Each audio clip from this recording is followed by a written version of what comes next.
The White House shook, New York swayed, much of the East Coast reasonably shocked that it happened here.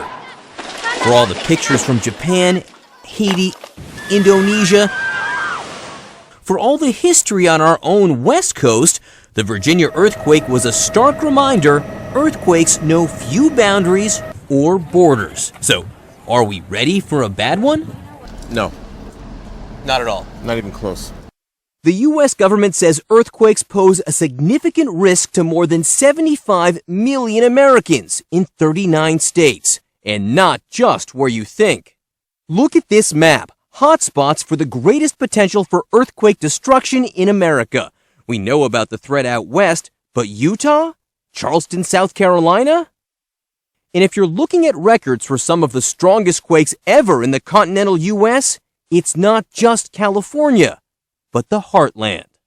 The New Madrid Fault Line, the biggest fault line east of the Rockies, 120 miles through 5 states, with Memphis and St. Louis in its path.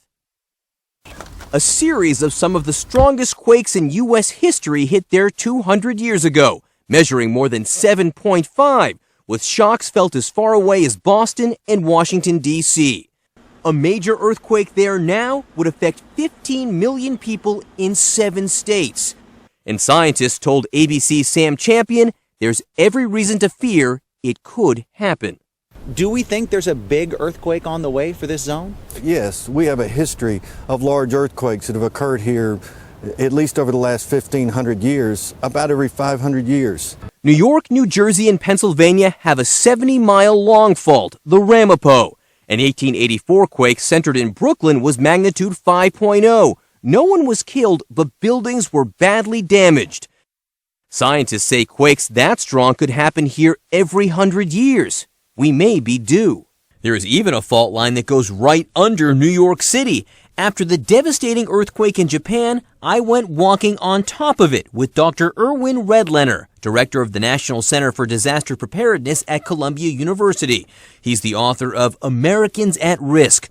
What happens if an earthquake like that were to hit New York City today? What we would see here are a number of predictable, and I emphasize predictable, catastrophic events that would include building collapses, flooding potentially, bursting of water mains and gas lines, fires ensuing from that, and a great deal of chaos and an overwhelming of our emergency response systems. And that overwhelming of those systems would happen virtually immediately. The scope of these disasters is daunting, but thinking they can't happen to you, deadly.